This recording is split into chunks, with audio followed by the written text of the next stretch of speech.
Yo, what is going on, guys? It's GV Mike with another vlog. I'm gonna get straight to it, guys. This one is a crazy one. I was recently invited to the Tory Lanez press conference, which we all saw on social media and Fox News, and TMZ, and all these other platforms. Some amazing words were shared. And crazy findings actually came up as well. I don't want to make this vlog about the case particulars. I'm really just gonna talk about how I was able to get invited to this situation, how I was able to document it, what it was like to be there, just to hear everybody speak, to meet individuals, what Tory's family was like. Let's just get right into it. All right, so as you guys well know, Tory Lanez is serving a 10-year bid after the situation between him and Megan Thee Stallion. However, new findings have been revealed. The crazy thing is this comes days after Tory Lanez was assaulted by another prisoner. It was reported that Tory was stabbed multiple times. Tory's father will cover a little bit of this and what happened. He goes into a brief detail, so I'm not going to do that here. All right, so let's get into how I actually got invited. So a really good friend of mine, Christian, he sent me a text at like 7 a.m. and he was like, "Hey, yo, Mike, there might be a Tory Lanez press conference. Do you want to go?" I was like, yo, what? I already had some gigs lined up, but I felt like this is one of those situations where I really wanted to get out there, tell the story. I'm really into documentaries and storytelling content, so this felt like it was right up my alley. So anyways, I said, yeah, add me to the list. I'm down to go. He was the middleman between me and Tory Lanez's music management team. I actually met Tory Lanez probably in like 2015, 2016. So this was during my 2K soundtrack days. Funny story, actually. So when I did meet Tory Lanez, I think he was performing at the Warfield in San Francisco. I want to say it was 2016. And man, it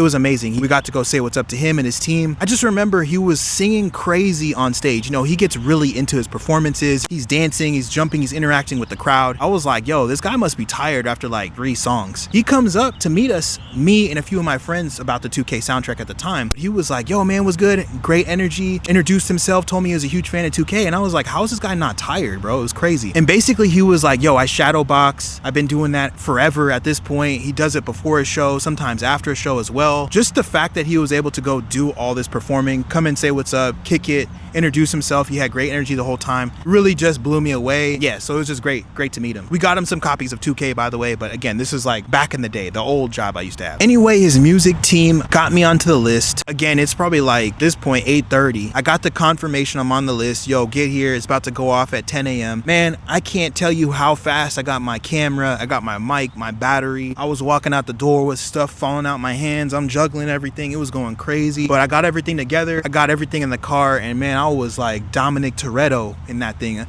I was like, let's get there. The great thing is I don't live that far away from the hotel. I was about 15 minutes away. It was nothing to get there, but you know how it is those days when you're rushing, all of a sudden everybody wants to cross the street. People want to go walk around in the street, the homeless guys. Man, it was just a lot going on, but it made it on time and everything. So I meet up with my boy Alan. I do not have a lot of footage of me getting into the car and heading over there. Again, this was such a rush, but I met up with my boy Alan at the Intercontinental Hotel. We went up to the 70th floor, and there's like a secondary elevator there to go to the 73rd floor where the conference was being had. Now, the crazy thing was during this time, there was like an NFL rookie meetup or Panini event happening. I met some random guy that was like, yo, bro, because he saw my camera. He was like, hey, bro, you here for the NFL thing? Low key, I was like, hey, man, yo, where are we supposed to meet at? Nah, I'm just playing. But it was definitely interesting. I was trying to get his information, but we were moving so fast. So anyways, once I got to the 73rd floor, I was greeted by Tory's team, Unite the People, nonprofit. I'll talk a little bit more about them later. Very nice, pleasant to be around. And generally everybody was just, you know, getting ready, getting themselves ready and poised for this press conference. Another amazing thing I saw was there was other people who were live streaming. I think they were bringing their cell phones to live stream. Nobody else really had any cameras. However, there was TMZ, Fox News, Shade Room. Man, they brought the big cameras in there, you know what I'm saying? The live streams. So some of you guys might have watched it on Fox News. I know that's where some people I knew were sending me texts of us just on the camera behind the scenes setting everything up. For me, that was pretty amazing just to be able to see that these guys are there and stand shoulder to shoulder with them and have my camera and everything. One of the security guards was even like, hey man, you got that little camera over there, that Sony, huh?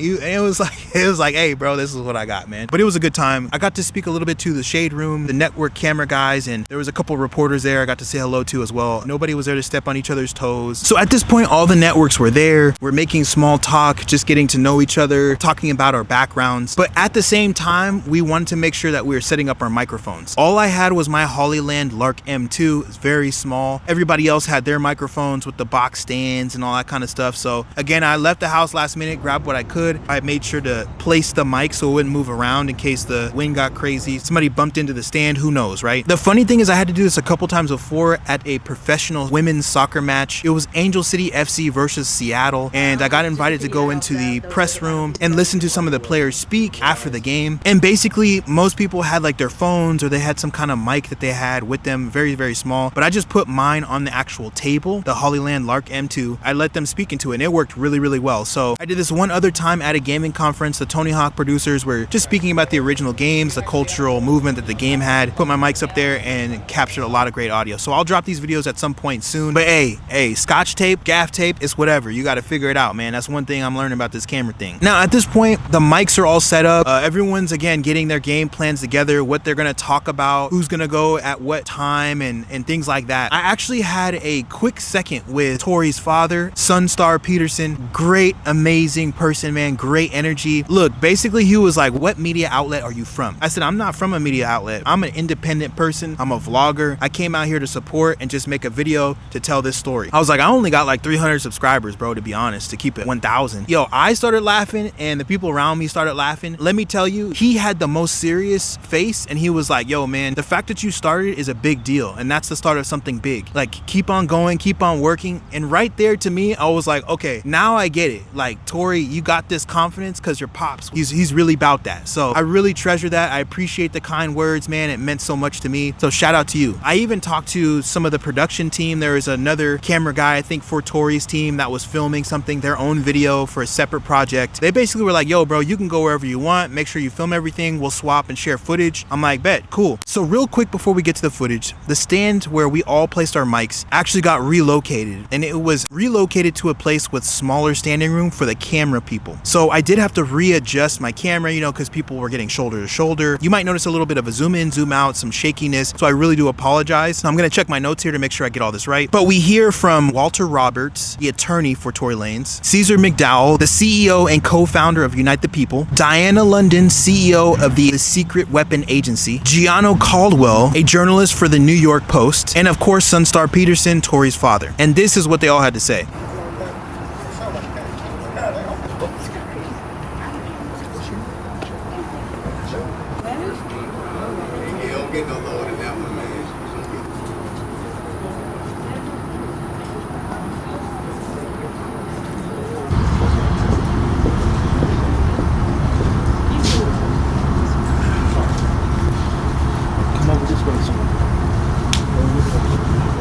First off, my name is Caesar McDowell. I am the CEO and co-founder of Unite the People. We're a nonprofit organization that promotes social justice as well as provides affordable legal services for the underserved community here in the state of California. Today, we want to thank everybody for coming out, all of the press, all of the fans, everyone that's here today. We want to say thank you for coming. Today, we're going to hear some really, really compelling new evidence that you've never heard before. Our legal team will explain all of that to you. We will have updates on Tory Lanez, Mr. Peterson, on how he's doing.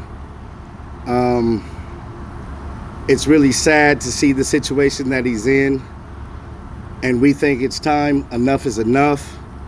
It's time to bring the brother home.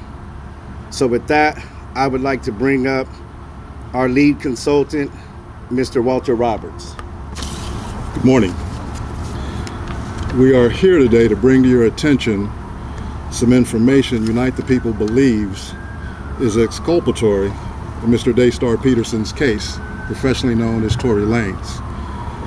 Recently, we've been made aware that a member of the media, Mr. Gianno Caldwell, was working on an op-ed for the New York Post regarding Mr. Peterson's innocence.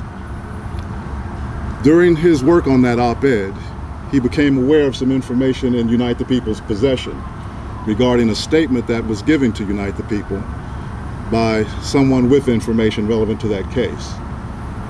The New York Post recently reached out to the prior district attorney, George Gascon, Megan Pete and her representatives, and Kelsey Harris and her representatives.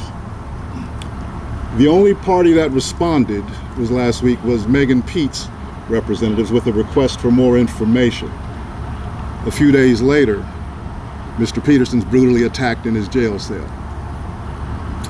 Unite the People represents Daystar Peterson in his appellate process. We filed an appellate brief and a writ of habeas corpus on his behalf. The district attorney's office has already responded. The case is fully briefed. We're just waiting for the appellate court's decision. We were willing to wait for the appellate process to play out, but given that brutal, unprovoked attack, we felt it necessary to come here today to provide you with this information. It is our intention to make a request to the governor to either pardon or commute the sentence of Mr. Peterson, so that when he recovers from this attack, he's not returned to a jail cell, but that he's allowed to go home and recover. Not long ago, Unite the People was approached by a gentleman named Bradley James. Mr. James informed us he was working as the bodyguard and driver for Ms. Kelsey Harris during Mr. Peterson's trial. As such, he was in close proximity and he had privy to conversations she was having with her husband and others. Mr. James informed us he was not under a non-disclosure agreement or a confidentiality agreement and was free to speak with Unite the People, and that he was doing it because his conscience would not let him not speak and leave a man in prison for something he did not do. Mr. James informed Unite the People that he was a witness to the conversation Ms. Harris had, where she stated she had the gun, she fired it 3 times, Mr. Peterson grabbed her arm and knocked it down, and the gun fired 2 more times. In essence, Mr. Peterson never shot anybody, never even touched that gun, never fired the gun. This statement aligns with the statement of the only non-party witness to the case, Mr. Sean Kelly, who at trial testified he saw 2 women fighting, 2 men break up the fight, 1 man grabbed the other one's arm. Gunshots came from the passenger side. Passenger side is where Ms. Harris was sitting. This further iterates that Mr. Peterson did not shoot Miss Pete, did not shoot at Miss Pete, or did not assault Miss Pete. It's just another irregularity in a list of irregularities in this case. For example, there were 3 potential suspects in the car that night, and yet the only DNA sample was taken of Mr. Peterson, even though unknown DNA was found on the gun. Why wasn't Miss Harris's DNA taken? Or was it taken and the information simply never given to the defense? Why wasn't the driver of the car, Mr. Jaquan Smith's DNA taken? Or was it taken and again, simply not given to the defense? We don't know. It should have been taken. It is Unite the People's understanding, regular LAPD practice at a crime scene like that, anybody who's there, the DNA is taken. Another irregularity. Why, at Ms. Harris's police interview, was a non-lawyer, non-family member record company executive allowed to participate? Highly irregular situation. Normally, we see cases strangers are not allowed in these things, but it was in this case. All of these things point to the highly irregular nature of his trial and his conviction. It is our contention that he was wrongly convicted. And while we at first were willing to let the process play out, it is our contention now that if he is not pardoned or released promptly, he may never come out. And that would be the ultimate injustice, is that he gets killed in prison for something he did not do. At this time, I'd like to bring up Mr. Gianno Caldwell, the media member who was working on that op-ed for the New York Post. I am the founder of the Caldwell Institute for Public Safety at caldwellinstitute.org. I am also a member of the press for almost a decade now. I've been looking into Daystar Peterson's case for almost 6 months now, professionally known as Tory Lanez. And after reviewing the evidence, the reporting, and the legal analysis, I've come to the conclusion that Tory Lanez was railroaded by the former district attorney, George Gascon. He was also wrongly convicted. I believe if Jesus Christ was Tory Lanez's attorney, George Gascon would do whatever in his power to ensure that Tory Lanez lost that case. Tory Lanez's defense team have alleged the withholding of exculpatory evidence, prosecutorial misconduct, among other issues that I was compelled to write an opinion piece for the New York Post. It is true that last week, the New York Post editors reached out to three parties, one being George Gascon, Megan Pete's team, and Kelsey Harris.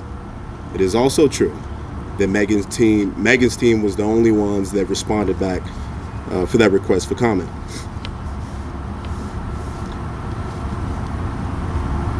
I had some glaring questions, and that was the reason for this op-ed. Things didn't make any sense to me, many issues in this case, and I was shocked by the lack of interest from the media to ask very simple questions. There were multiple people with gunshot residue on their hands that night. Why didn't all individuals have the residue tested, their DNA tested on the weapon? That's a legitimate question. According to the prosecution, Tory was excluded from the clip of the gun, and according to Tory's defense team, they said DNA analysis showed that there was a 0.01% chance that Tory touched the actual gun itself. Another piece that stood out to me, the call that the prosecution alleged Tory made confessing to a crime. I listened to that call. I'm sure many of you have as well. I didn't hear a confession. But what really shocked me about it is if my best friend was shot maliciously by someone just 2 to 3 hours before, I wouldn't have answered the call, or if I did, I wouldn't calmly have a conversation with the individual of it. And certainly I would ask, why did you shoot my friend? And more importantly, I would never have given you my current location out of fear of you finishing the job. That was something that stood out to me. I also, in my op-ed, discussed Kelsey Harris pleading the Fifth Amendment. She wasn't accused of anything by Megan Pete or the police, and to my knowledge, she wasn't under any investigation. So why plead the Fifth? What also shocked me is the prosecution gave her immunity. For what? What did she do? Is there an allegation of her doing something? I'm not aware of that. Maybe some of you can answer that question today. During the time of trial, George Gascon, just to take you back to where we were at that particular point, he had just barely won a recall attempt. He lost support in many key demographics of voters. Crime was up in Los Angeles County. And this case would have been a silver bullet for him potentially winning. His policies obviously were bad and people were harmed. So that didn't happen, and thank God it didn't happen. At the heart of this injustice is the misuse of gun enhancement charges, a sentencing tool intended for the most dangerous and violent offenders. In Tory Lanez's case, these enhancements were not supported by evidence. But George Gascon, interestingly enough, who is someone who regularly would drop enhancements or not recommend them, chose to provide enhancements to Tory. And in his case, in any given situation, according to legal analysts I've spoken with, he would do 1 or 3 years if he did it without the enhancement. That's interesting. Why did George Gascon choose to pursue these enhancements? You know, there's cases I've been looking through which George Gascon has pursued, many in which he utilized these enhancements. A couple come to mind that I would like to reference here. One, Raymond Danger Gonzalez, a Mexican mafia gang member involved in a premeditated murder of 2 young men in 2017. Despite the brutality of the crime, Gascon didn't recommend enhancements. You premeditated murdered a teenager and another individual. Brutal crime. Why would you recommend enhancements, but you would recommend them for Tory. That doesn't make a lot of sense. He also didn't pursue sentencing enhancements for the senseless murder of General Hospital actor Johnny Victor in Los Angeles in 2024. There's a lot of issues with this case. Many, I think, that the media should be pursuing all angles of it. We should not allow there to be unanswered questions. We should pursue open questions without fear or favor to anyone. That includes Mr. Tory Lanez. In his letter from the Birmingham jail, Dr. Martin Luther King wrote, "Injustice anywhere is a threat to justice everywhere. If we take those words seriously, we must act when injustice is allowed to fester in plain sight." I founded the Caldwell Institute for Public Safety after my innocent teenage brother was murdered in Chicago on June 24, 2022. I stand firmly for public safety, for victims' rights, and for holding criminals accountable. But justice also demands that we protect the innocent and stand against politically motivated prosecutions. This is what I believe to happen here. When we imprison the innocent while violent offenders walk free, which is what George Gascon has often done, we undermine the very foundation of our legal system. Mr. Peterson was never given a fair trial, free from bias, political interference, and media-driven pressure. His continued incarceration erodes public trust and diverts focus from the real work of keeping our community safe. Further, while incarcerated, Mr. Peterson was recently stabbed in prison, as many of you know, a tragic incident that underscores the urgency of this situation and the risk to his life while this case remains unaddressed. Governor Newsom, I respectfully urge you to issue a pardon for Daystar Peterson, known as Tory Lanez, and a full and impartial review of his case. California must not be a state where justice is driven by headlines instead of evidence. And in the case of George Gascon, that was often the case. So I encourage everyone here to go to caldwellinstitute.org, CALDWELL, Institute, INSTITUTE.org, and sign the petition. This petition asks for the governor to pardon Tory Lanez.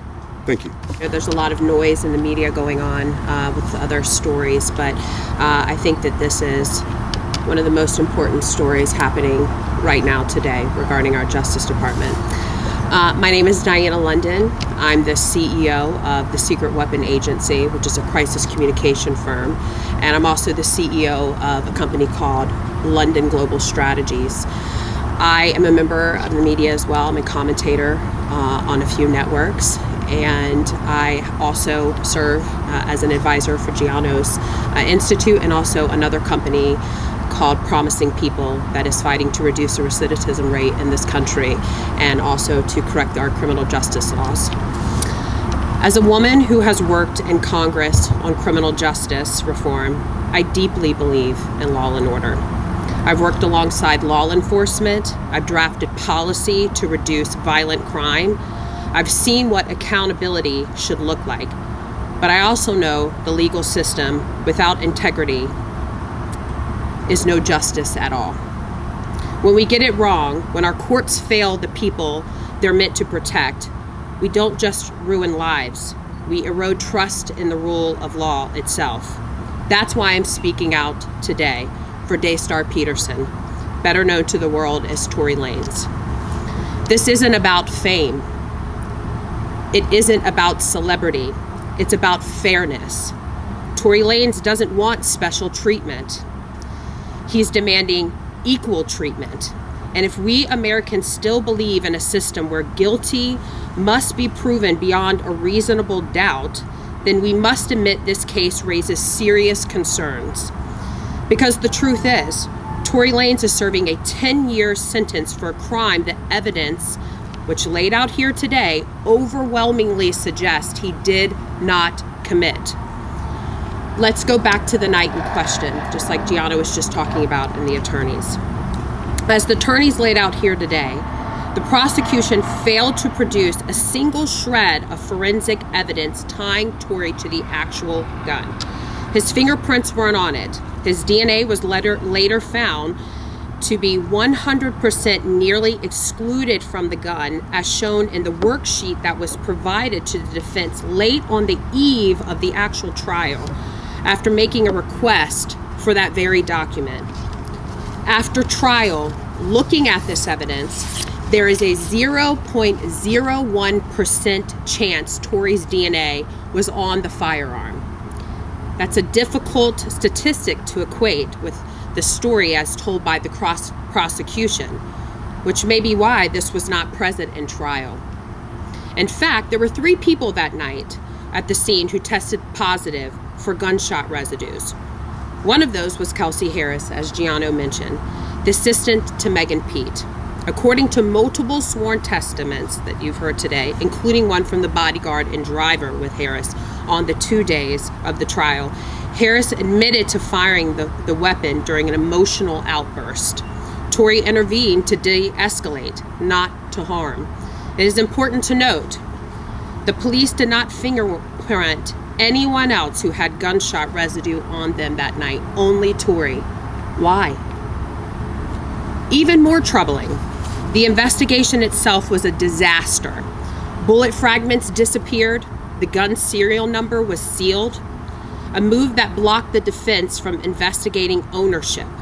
Police failed to follow standard procedures. Why?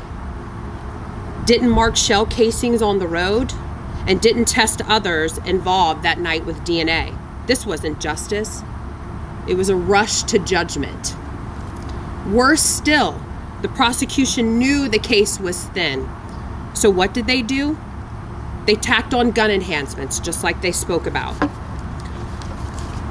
The charges, these gun enhancements are meant for gang shootouts and armed robberies to inflate the charges and turn a flimsy accusation into a decade-long prison sentence.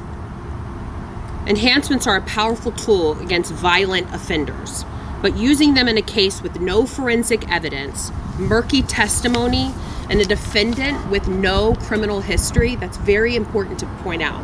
He had no criminal history. That's not justice. That's a political stunt. Let's be blunt. This prosecution had everything to do with headlines and very little to do with truth. It was about symbolism, not substance. And that should concern every single one of you here today and in this country. Because when the facts take a back seat to identity, when due process is sacrificed for public spectacle, we all lose. Just yesterday, a Los Angeles court ruled the Menendez brothers, who brutally murdered their parents, are now eligible for parole after serving 35 years. They admitted to the crime. Tory Lanez, who killed no one and has still remained his innocent today, whose case is riddled with inconsistencies and prosecutorial failures, is expected to serve a decade? How is that justice? I've worked in federal criminal justice policy. I helped pass the First Step Act during President Trump's first term. I've spent years focusing on ending recidivism, building rehabilitation pipelines, and protecting the innocent from institutional overreach. I didn't fight for reform just to see the system weaponized against someone because he's famous or inconvenient. And let's be clear. If a high-profile black man with no prior violent convictions can be railroaded this easily, what hope is it for the everyday American who lacks his resources? Some people may want to dismiss this today as noise. But as a conservative, we are a movement that claims to care about over-criminalization, prosecutorial abuse, and restoring faith in American institutions.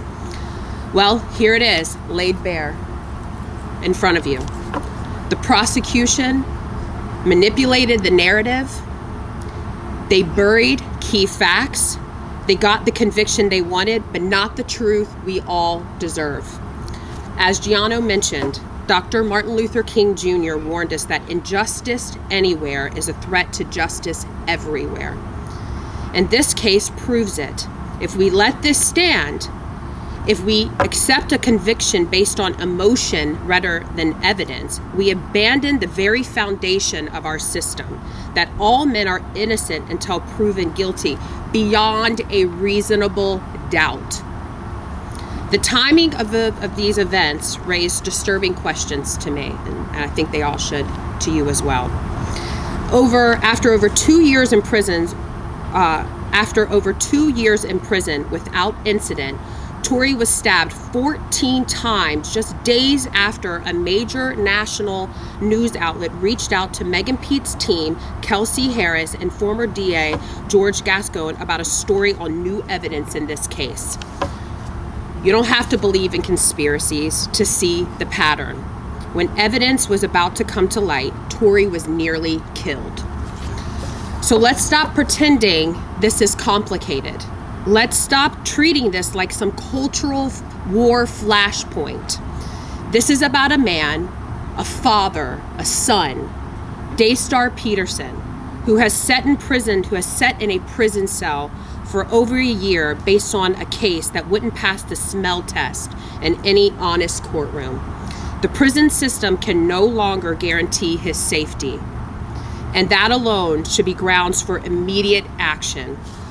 But combine that with the overwhelming evidence of a botched investigation, and this becomes not just a legal issue, but a morale emergency.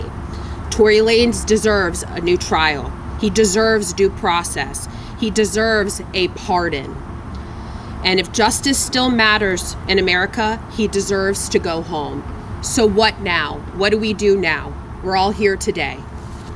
We are calling on Governor Gavin Newsom, the California Attorney General, and the public at large to act. If you believe in due process, sign the petition now on the Caldwell Institute page that Gianna Caldwell mentioned at change.org. Let your voice be counted.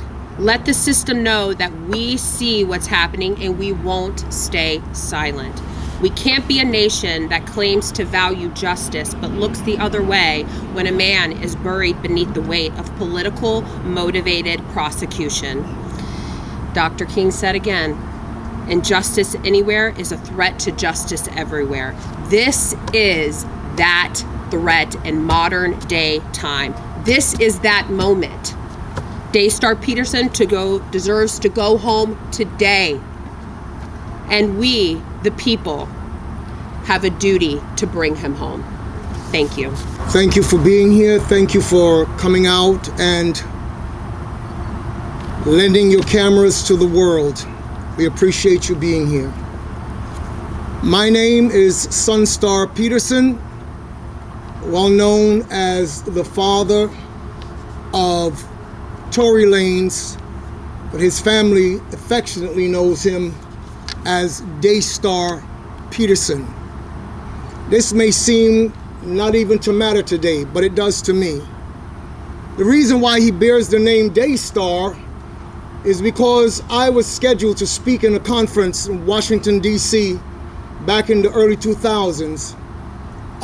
Back in the late 90s. My wife and I stayed in a hotel across the river in Northern Virginia. I was up praying before that conference that I was supposed to speak at that evening. As I paced back and forth in my hotel suite praying, I began to quote the scripture from 2 Peter chapter 1, and it states, "For you would do well to take heed as unto a light shining in a dark place, until the day dawns and the day star arises in your heart." I didn't know whether it was a boy or girl in my late wife's womb. But I heard the Holy Spirit said to me, that is the name of your child. That's why he bears that name today. Now we're standing in the United States of America, land of the free and the home of the brave. I have watched from afar, being a Canadian. I have watched as presidents, innumerable, and other officials place their hand on the Bible and swear a sacred oath to uphold justice, to uphold truth, because that's what justice demands. So before I go any further, based on the courtroom that I stood in 508 days or so ago and heard my son convicted, is a court in the federal reality of things that also holds the Bible higher than judges. And so I'm going to pray a very short prayer before I get started here today. And I'm going to pray that in the spirit of when Jesus Christ, the Son of the living God, stood before Pontius Pilate. Pontius said, "Why do you not speak? Do you not know that I have the power to crucify you or to let you go free?" It was only one of the times that Jesus ever spoke. He said, "You would not have power over me unless God Almighty gave it to you today. And I have come to bear witness of the truth." Upon which Pontius Pilate replied, "What is truth?" That question was never answered in Pilate's judgment hall. But I answer it for you today because Jesus Christ himself told us what the truth was. Truth is not a philosophy, it's not an ideology, it's not a doctrine, and it certainly is not a religion. Truth is a person. His name is Jesus Christ, who said, "I am the way, the truth that leads you to life." Father, upon the basis of your word today that this nation was founded upon, I ask that every ear that needs to be opened, including the ear of the governor of the state of California, Gavin Newsom, I'm even asking today that in the midst of Mr. Trump's busy schedule as president of the United States, that this would come into his hearing. And so, Father, I ask you today, by your Spirit, because you're the only reason why my son is yet alive, have your way, and let this be glorifying your name. I thank you for it in Jesus' name. So my name is Sonstar Peterson. I come to you today in the capacity of an apostle of Jesus Christ. A word from the first century in our times, it would simply mean ambassador of Christ. So when I stand before you, I don't stand here to speak my own words. I represent a kingdom, and I am under authority to speak only what God allows. First and foremost, I really do want to thank you again, the press corps, and all of you who have vlogs and channels on YouTube or wherever you stream from. Thank you so much for being here. I would like to thank, in fact, all of those who identify with the name Umbrella as One Umbrella. It was actually launched so that my family would not just be the ones benefiting from whatever fame or fortune, but so that all people, anywhere that need a shelter could come under that umbrella.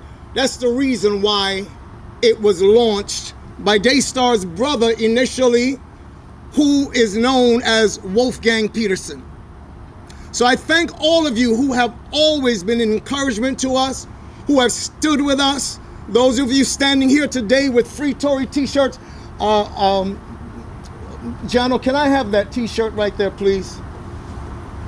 Those of you who are wearing these and remembering this person, because I want you to understand that from the beginning of this, I stood as far back as 2021, and I watched where a spin doctor for the NBA, now high-powered attorney out of New York, Alex Spiro, ran a campaign to turn my son into a monster in the eyes of the world. At that point in time, God said to us, there is a time to be silent and there's a time to speak. We chose to be silent. And now we've been silent for way too long. The hour demands that we speak. One of the reasons why I stood silent is because I trusted in God, but I also did not want any blowback to affect my son, who was sitting in the belly of the beast. That's why I chose not to speak at that time. I am his father, and that is the second capacity in which I stand before you today as the spokesperson and mouthpiece for my family. Tory has 7 brothers and sisters. He has 5 brothers. He makes up the 5, I'm sorry, and there are 3 sisters. So today I would like to share a few things with you as well. I want to dispel a few rumors because I've been asked to by my son, Daystar, aka Tory Lanez. Number 1, Daystar does not have a drinking problem. He does not have a drinking problem, and that was not the reason why this situation happened. He was not out on the yard, as it was about 6:30 in the morning and cells were just opened for them to be able to go out to breakfast. On the Thursday prior to this incident, I was called by him and I was told of the impending threat. And my family and I huddled and did what we always do. We prayed. We get together every single day and we pray. Sometimes it is twice per day. Wherever we are in the world, at a certain time, we're on our phones and we are praying. We pray for him. We pray for you. Because our mandate is not about violence. We're not here for vendetta. We're not here for any of those things. My son, as I stood with him in the hospital room, on the first day, my wife being present, said, "Dad, I'm not holding any animosity against this guy. I don't want to take any action against him. Whatever the system does, the system does." But that is his stance, and that is our stance. Might I go a little bit further? Because this will not be the first time I've said this publicly. I bear Megan Thee Stallion no ought at all. In fact, we have prayed for her on many occasions in our times of prayer. So this monster that Alex Spiro tried to create, and when I stood in the courtroom on that day and heard a corrupt prosecutor dismiss the fact that so many people, it was overwhelming the amount of people that sent letters to their office and were called to testify before the courts as they were considering sentence, which had already been decided, and the judge blatantly showed on that day that it really didn't matter what anybody said. It was supposed to be a forum in which it would be decided based on all the extenuating circumstances, etc. But it had already been decided behind closed doors. It's so funny that there is indeed a woman who has made it her life's mission to be the whip in the press or on the vlogs. I'm not even going to call her name right now, but those who know. Everything that has to do with Tory Lanez, I believe that she is in some way compensated to spread these narratives. And so before the sentence was read in court, she already knew. That's really interesting to me. She already knew because she had discussed it with others, not knowing that it would come back to us. God is my witness. So moving right along, Daystar did not suffer superficial wounds. He was stabbed 14 times, 5 times in his back, 1 under his left cheekbone. In fact, his jaw was open. He was stabbed twice in the back of his head, and the rest in his torso, arms, and in his chest. It may seem sensational, but thankfully, like Dr. King, it was close to his heart but did not penetrate. After that, he was being rushed to a facility nearby in a vehicle in which he said, and I quote, "Dad, I thought it was my last. And having made my peace with God, I said, okay, God, is this how it's supposed to end for me?" But God said no. God told him, "Do not give up," in the car, upon which he turned to the attending officers and he said, "You must get me to wherever is the closest place that I can get to. I'm bleeding out here. My boat," he didn't even know his lungs had collapsed. All he knows is that he couldn't breathe. He could hardly speak. Upon which the officer turned around and looked at him and said, "Nah, we got to take him. He has to be airlifted." And thankfully, to God be the glory, he was airlifted. I want to report to you that I am very thankful to all of the attending nurses, doctors in that facility. They have done an amazing job in their professional capacity. I would also like to publicly say thank you to the COs, the correctional officers that we have seen around him. In fact, these guys have been nothing but kind to him. The system is one thing, but guess what? There are people who work in the system, and some of them still have hearts. Some of them still have a conscience. So as I'm winding down today, I would like to report to all of you who care about Daystar Peterson, the artist Tory Lanez, around the world. The reports in the hospital is that he is doing remarkably well. I was told yesterday, because they had already taken out the tubes that were draining the fluids from his lungs, they had already taken them out by the time my wife and I got there. And I was told by the nurse, in his particular condition, normally they would have had to leave those tubes in at least a couple more days. But yesterday they took him out because they said he is recovering remarkably. All that is left is for the healing of the wounds. So thank you for all the prayers that have gone up sincerely on behalf of Daystar and my family. We are truly grateful. But this is not over. So I'm reaching out to every prayer warrior around the world who knows what Christ stands for. Please continue to stand with us.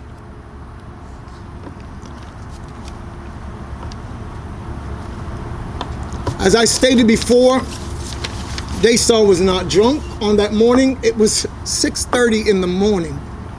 It was nothing like that. It was an unprovoked attack. I don't want to go into the details of how it went, although I know them, because it is too gory to be describing right now.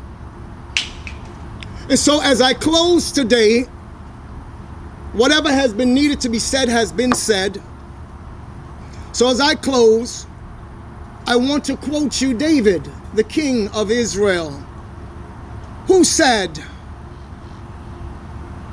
"You lead me beside still waters and you restore my soul.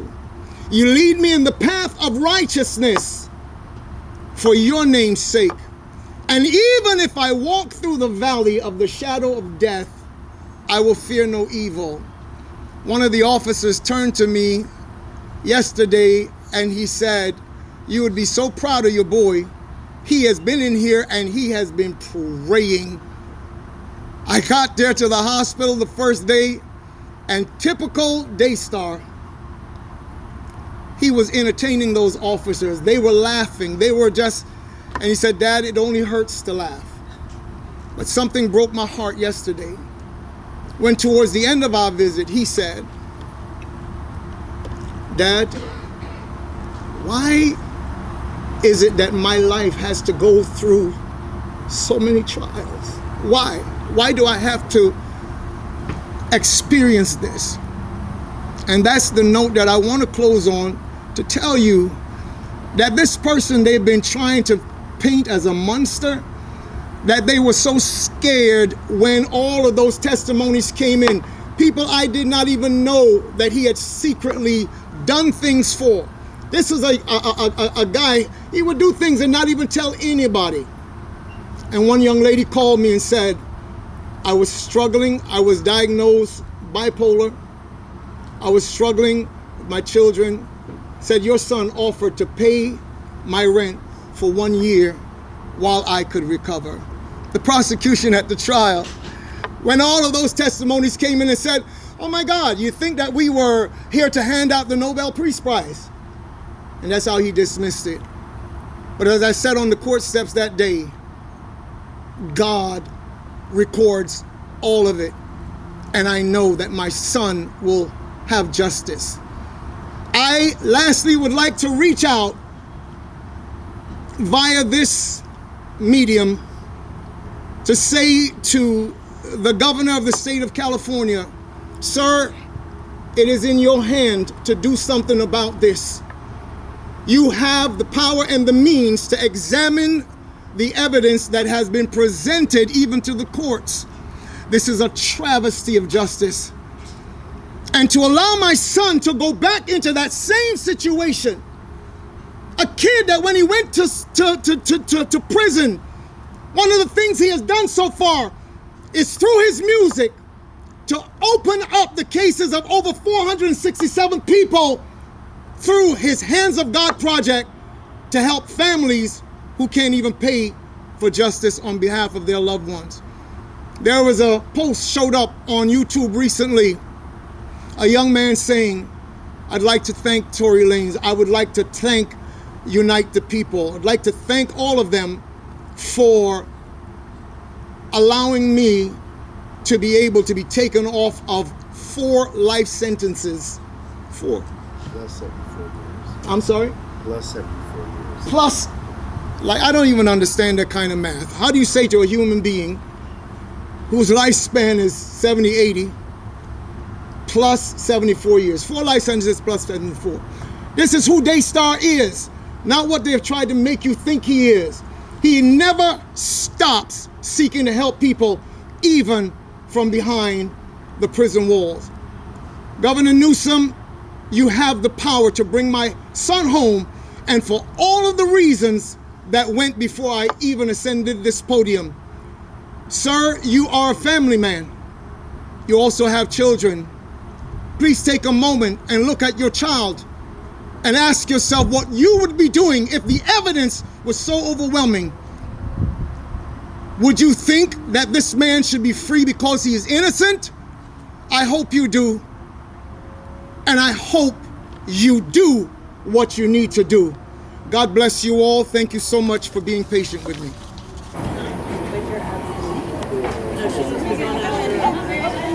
I forgot we make a point against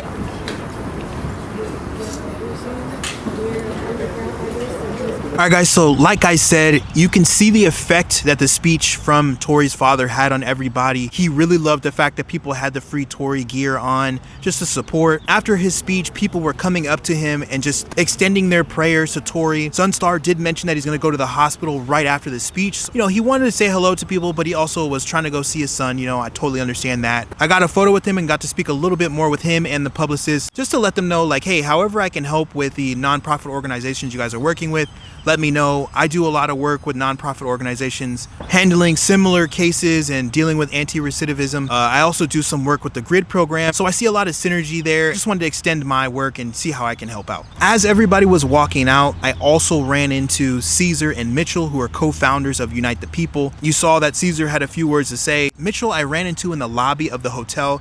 I did not know who he was, and I was actually asking for directions. I said, hey, I'm here for the the conference for Tory Lanez, you know where we're supposed to go. He was like the 73rd floor, man. Thanks for showing up. And then I came back down at the end and he introduced himself. I introduced myself. He was like, hey man, looking forward to seeing the video. It was just really cool. I was really blown away by how much everybody really does care about what's going on. So it was great. I also got to meet other members of the Unite the People team, Michael Hayden and Hannah Joy Walker. Again, everybody had amazing energy and I just appreciate being able to be there, film, and tell this story. Now again, I'm just checking my notes here to make sure I get everything. Essentially, by the time I got home, I opened up Instagram and boy, let me tell you, my phone was going crazy with all the speeches from Tory Lanez team, Sonstar. Social media was buzzing. We also saw the internet respond via video. Chris Brown had some words to say. Academics had his own stream. This appeal might take a month or two more to hear an answer. Could it work? It could.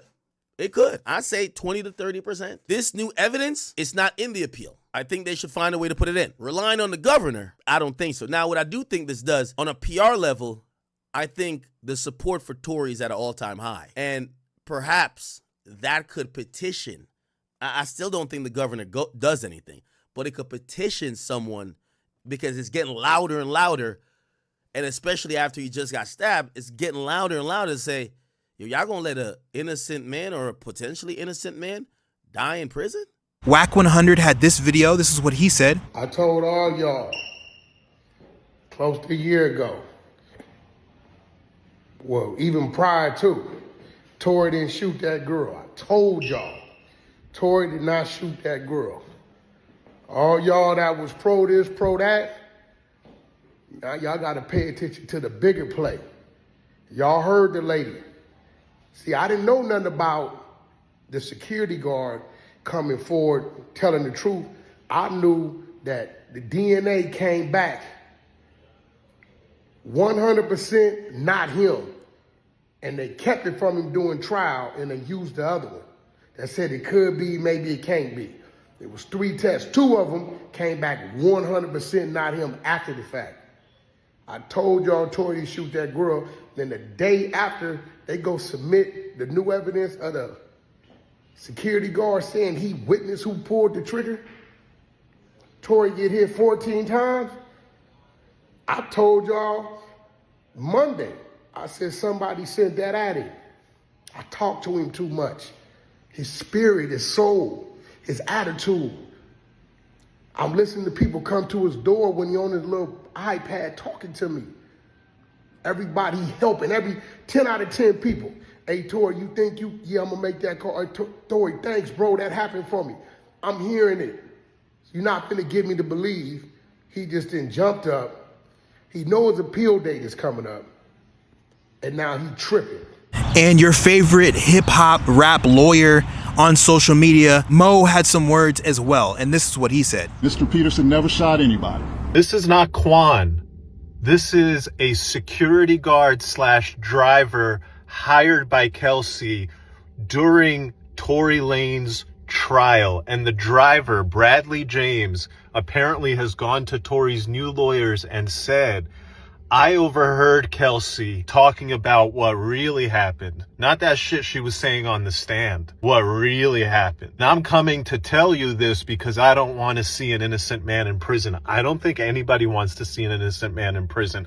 I think that the California courts would see an affidavit from Bradley James and rule that this is new evidence. This is not Quan. You had a chance to put Quan on. You made the strategic decision to not put Quan on even though he was available. This is a whole new witness talking about something that happened after the incident, that happened during the trial, where he overheard Kelsey essentially admit to committing the crime. You got to reopen that case. You got to, if you're a prosecutor, you better go talk to Mr. James and decide whether or not, based on his testimony, you want to try Kelsey. If you're a prosecutor and you haven't spoken to Bradley James within the next 24 hours, you should be ashamed of yourself.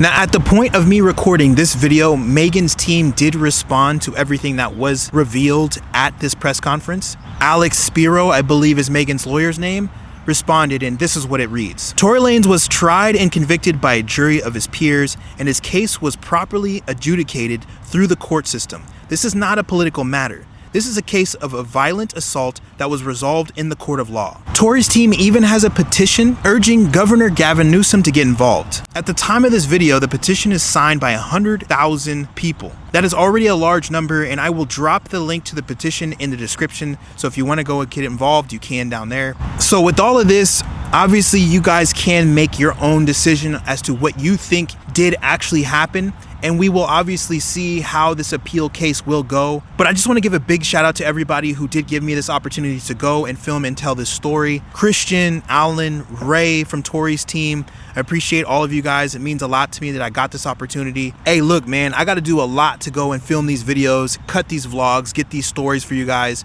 So hopefully you guys like this kind of content.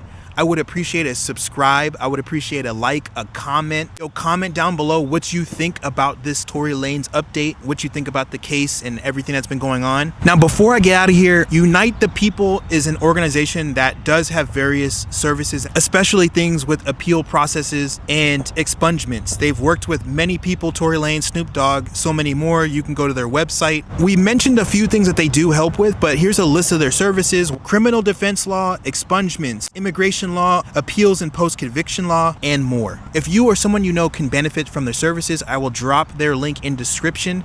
You guys can check them out. So hopefully this helps somebody out there. All right, man, this was the first time for me making this kind of content. So hopefully you guys found this stuff entertaining, but also informative. I do want people to walk away with learning a little bit more about certain things. I appreciate everybody who's watching. I appreciate everybody who continues to watch, like, subscribe, all that kind of stuff. And I will keep trying to bring you guys stories. I'm all about telling stories. I'm all about documentary style content. I want to get better at that. So I appreciate you guys for tuning in, and I'll see you guys in the next video.